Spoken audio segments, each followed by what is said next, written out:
Hai, halo, ketemu lagi sahabat Ananta Fiore. Kali ini saya akan berbagi kembali bagaimana membuat Advent Wreath Candle atau lingkaran lilin Advent. Buat teman-teman yang baru berkunjung di YouTube ini, silahkan klik subscribe dan bunyikan belnya supaya tidak ketinggalan video-video menarik dari Ananta Fiore. Teman-teman semua sahabat Ananta Fiore, senang sekali saya dapat berbagi bagaimana membuat lilin Advent. Ini adalah video dari Ananta Fiore yang ke-10. Kita punya video 1 sampai 9. Silahkan dicari di playlist kami tentang bagaimana cara membuat lilin Advent. Nah, berikut video-video Ananta Fiore tentang lilin Advent dan cara membuatnya. Nah, untuk video kali ini teman-teman, saya menggunakan bahan-bahan alami yang ada di rumah dan sengaja saya tidak membeli barang-barang atau bahan-bahan yang ada. Untuk lilin, saya menggunakan lilin yang sudah diberkati yang ada di rumah yang tiap hari kita pakai untuk berdoa. Karena masih ada lilin jumlahnya 3 putih dan 1 pink yang masih bisa dipakai selama 1 bulan, jadi saya gunakan kembali. Nah, ini akan berbeda kalau memang lilin ini dipakai di gereja. Kita harus menggunakan aturan di masing-masing paroki sesuai arahan Romo paroki ya teman-teman. Karena lilinnya lilin bekas, maka saya akan lapisi dengan tile warna ungu untuk lilin di minggu pertama, kedua, dan keempat, dan tile warna pink untuk lilin di minggu ketiga. Kemudian kita juga pakai oasis dan dengan alas dari kayu.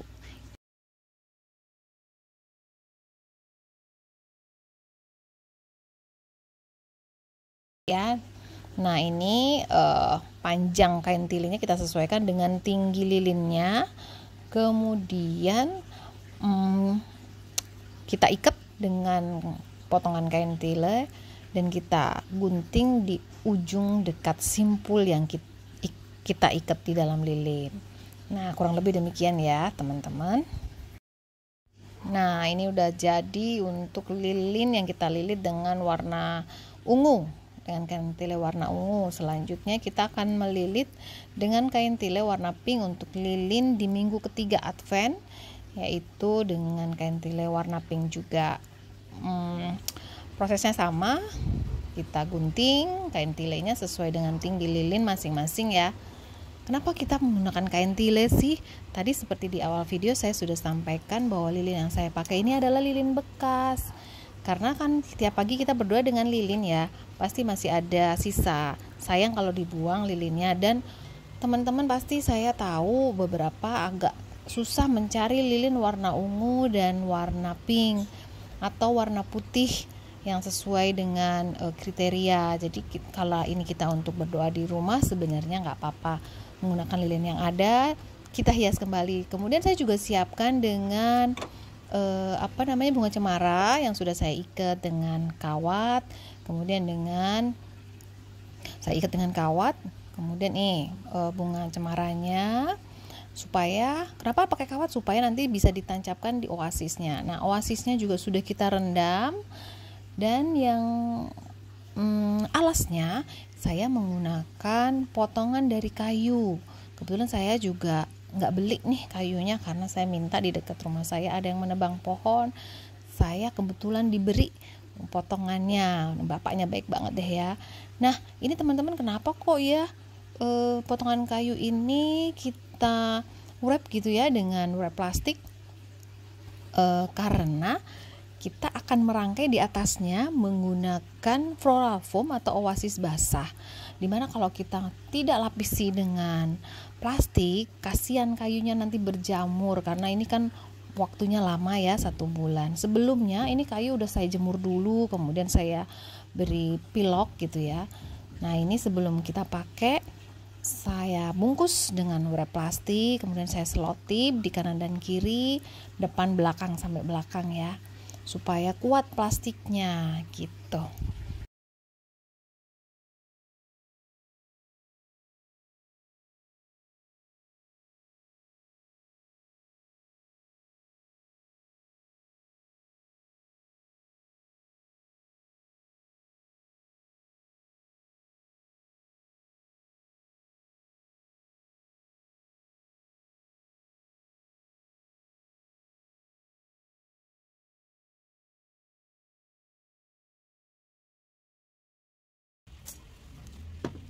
Nah, setelah selesai kita mau wrap kayunya tersebut, kemudian saya ukur oasisnya, saya potong sesuai dengan diameter yang ada di kayu, kemudian saya bagi dua karena supaya tidak terlalu tebal ya, karena oasis ini tebal sekali dan nanti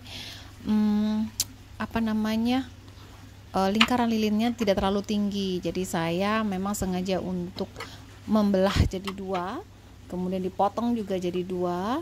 Kemudian di kanan kiri saya tambahkan potongan oasis kecil supaya bisa penuh gitu ya di dalam lingkaran di alas untuk lilin Advent ini. Kenapa sih selalu bentuknya lingkaran? Ya karena cinta kasih Tuhan tidak akan habis seperti lingkaran ini, tidak ada ujung dan tidak ada akhir.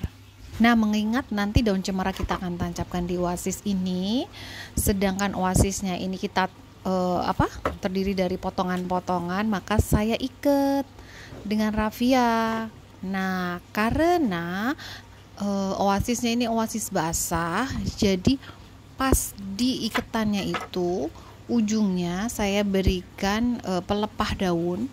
Tujuannya apa? Supaya waktu kita ikat kencang, oasisnya itu tidak terbelah karena kalau sudah basah itu oasis akan mudah rontok, mudah terbelah gitu ya. Apalagi kalau kita ikatnya dengan keras. Jadi di ujungnya itu kita berikan pelepah daun. Di sini saya menggunakan pelepah daun pisang yang kecil. Kemudian saya berikan di ujung, atau Anda bisa menggunakan pelepah atau tangkai bunga. Bisa juga dipakai. Nah, ini kita ikat dengan kencang ya, supaya tidak goyang-goyang oasisnya. Kurang lebih demikian. Nah, sudah jadi dan siap untuk ditancapkan dengan daun cemara. Mengapa kita menggunakan daun cemara? Karena ada filosofinya. Kalau di negara 4 musim, daun cemara ini adalah disebut juga dengan daun evergreen. Daun evergreen karena daun ini tetap hijau meskipun ada musim gugur, musim salju. Nah, sekarang kita juga pakai daun cemara ya. Saya mau mencoba memetik di kebun saya dulu nih. Nah, kebetulan saya punya daun cemara. Walaupun mungil, kita nggak butuh banyak kok daun cemaranya. Saya ambil ujung-ujungnya yang saya pilih warna yang kontras. Jadi kenapa saya ambil ujung? Karena di ujung itu ada warna daun yang muda, hijau muda, kemudian ada warna hijau tua. Jadi warnanya hidup ya teman-teman ya, gitu. Nah, yuk kita mulai merangkai. Nih daunnya nggak banyak kan, cuma segini aja pucuk-pucuknya, dan kalian juga lihat tadi pohon cemara saya cuma 1 pot. Jadi cukup lah. Jadi nanti kalau kita ngambil cemara nggak usah banyak-banyak, ambilnya dikit aja gitu, secukupnya ya. Pertama yang kita lakukan, kita potong pucuk daun cemara, kita berikan ke 4 sisi terlebih dahulu ya, supaya bisa membentuk shape-nya lebih mudah. Jadi Anda nanti tinggal mengikuti aja. Jadi panduannya adalah ujungnya dulu pucuk. Jadi kayak lingkaran kita bagi 4. Nah, di titik-titik biasanya utara, selatan, timur, barat itu yang kita tancapkan dulu daun cemaranya, supaya nanti kanan kirinya tinggal mengikutin aja. Gampang kan? Nanti akan otomatis akan membentuk bentuk lingkaran. Demikian. Jadi saya pakai yang pucuknya ya. Nah, demikian teman-teman. Kemudian bagaimana kalau pucuknya udah habis? Ya, kita ada caranya. Kalau pucuknya sudah habis, tetap kita pakai, tapi kita pakai untuk di antara atau ditancapkan di antara yang keempat sisi tadi, supaya bentuknya itu bisa sesuai dengan yang kita inginkan, yaitu sesuai lingkaran. Setelah itu kita tancapkan lilin yang pertama. Lilin yang pertama kita tancapkan tadi, sebelumnya sudah kita berikan tusuk gigi ya.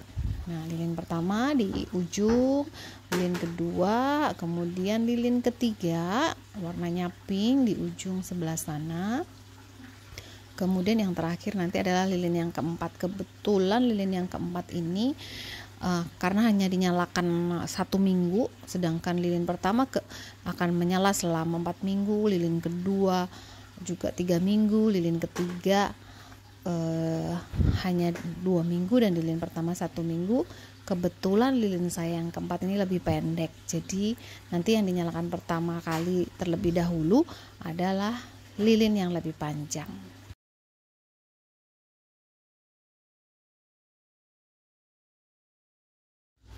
Nah teman-teman, bagaimana step-stepnya? Silakan ya disimak video berikut. Jangan kemana-mana, ikuti terus sampai selesai.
Nah, setelah kita selesai menancapkan bagian samping keliling, sekarang kita akan mengisi di bagian yang atas.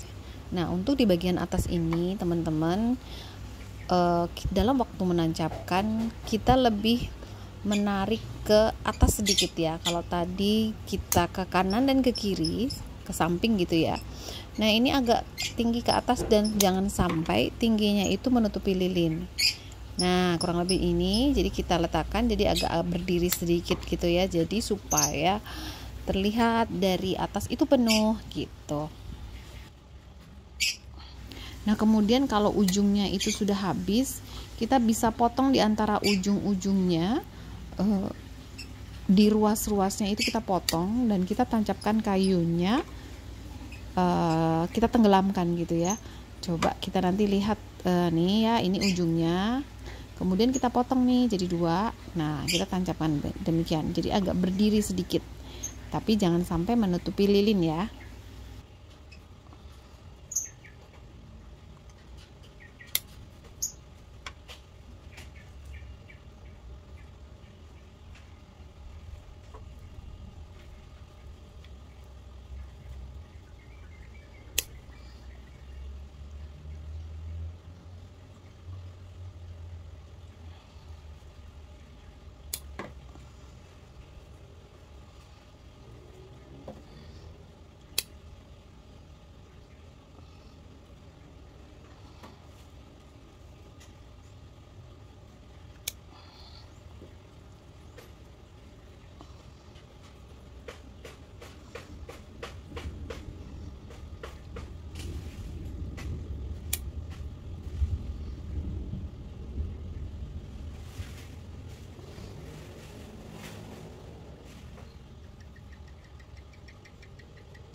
Nah, untuk yang di tengah kita cari yang ada ujungnya tapi yang pendek. Kemudian bagian bawah supaya bisa ditancapkan, kita buang dulu daunnya. Nah, kita tancapkan. Nah, tingginya kalau bisa jangan lebih tinggi dari lilin dan jangan menutupi. Nah, gitu ya. Kurang lebih demikian, teman-teman. Nah, ini cara menggunting kalau kita sudah selesai, maksudnya sudah habis ya ujungnya. Jadi kita potong, kemudian kita tancapkan, kemudian kita tekan. Jadi cemara ini kan dahannya tebal ya, dahannya keras, jadi gampang gitu kalau mau kita tancapkan ke oasis gitu.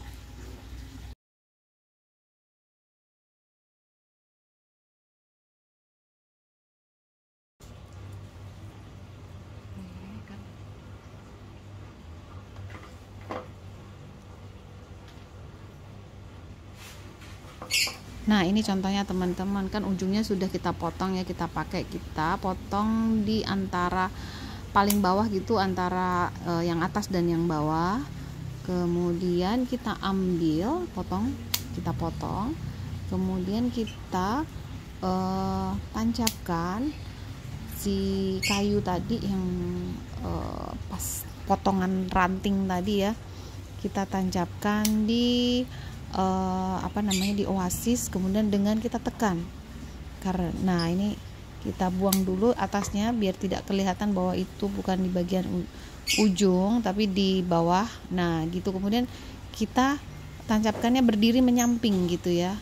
Nah gitu, kemudian kita tekan, kurang lebih demikian. Nah kita tekan ya teman-teman. Nah itu bisa membuat aksen berdirinya tuh nggak terlalu tinggi, nggak setinggi daunnya, tapi miring gitu kayak sirip gitu ya. Nah coba kita lagi ya, ini kita potong bagian ujungnya, kemudian kita tancapkan, kemudian kita tekan. Nah kelihatan kan, jadi cemaranya itu nggak naik ke atas tapi menyamping, tetapi bagian samping itu bisa ke atas dan tidak menutupi lilin. Kita coba lagi ya, nih seperti ini, kemudian kita tancapkan gitu teman-teman. Mudah bukan?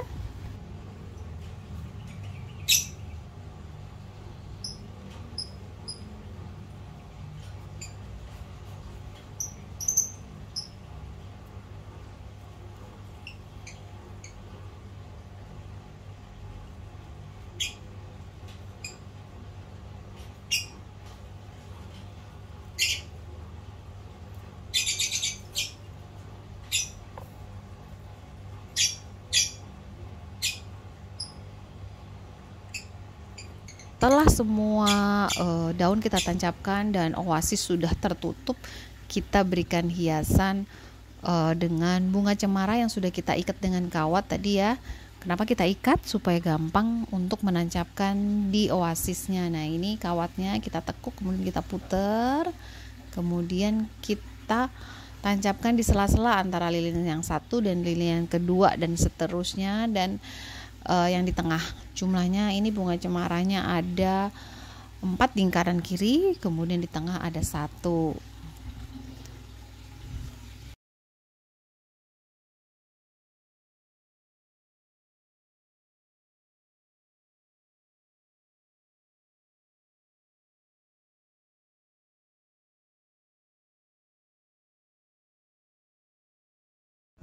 Kemudian untuk aksen merah biasanya saya menggunakan bunga dari palem. Karena nggak berbunga, saya menggunakan bunga yang saya buat sendiri. Ini dari kertas krep ya teman-teman. Kemudian saya masukkan kertas krep, di dalamnya itu kapas. Cara membuat bunga holly ini bisa Anda simak di video ini, yaitu di video saya, yaitu cara membuat hiasan Imlek atau membuat bunga pusi willow untuk hiasan Imlek gitu. Nah bunga ini dari kertas krep, di dalamnya diisi kapas, kemudian diikat dan dibungkus dengan kertas krep. Ini melambangkan seperti bunga holly ya, yaitu tetesan darah Kristus sebagai filosofinya atau simbolisnya gitu ya teman-teman semua. Nah kalau Anda di rumah ada bunga kemuning, itu biasanya ada buahnya warna merah, itu juga bisa dipakai sebagai hiasan untuk lingkaran lilin Advent ini. Nah yang terakhir teman-teman, kita beri alas, kita menggunakan piring dari bambu yang agak besar, kemudian saya letakkan di atas piring bambu tersebut. Kenapa? Fungsinya supaya bisa mudah dipindah-pindahkan. Nah ini gampang ya, kita putar-putar. Nah sudah jadi kita, lilin Adventnya teman-teman. Bagaimana? Nah, Anda bisa membuat sendiri di rumah untuk devosi selama masa Advent ya teman-teman. Akan lebih bagus kalau Anda bisa bawa ke gereja untuk diberkati oleh Romo Paroki. Nah, silakan teman-teman bisa berkreasi dengan bahan-bahan yang ada di rumah masing-masing. Tidak harus sama dengan yang saya buat. Silakan berkreasi dan semoga teman-teman terutama yang umat Kristiani dapat menyongsong Natal dan menjalani masa Advent dengan lancar, masa pertobatan kita untuk menyambut Yesus Kristus. Terima kasih teman-teman. Jangan lupa ya teman-teman, minta tolong untuk bantu kami berkembang di channel Ananta Fiore dengan klik subscribe dan like serta komen yang nice. Dan jangan lupa di-share ke rekan-rekan atau teman-teman yang membutuhkan informasi terkait pembuatan lilin Advent. Terima kasih teman-teman yang sudah setia di Ananta Fiore. Kita tunggu nanti berikutnya rangkaian untuk Natal di 2022. Sampai jumpa dan terima kasih.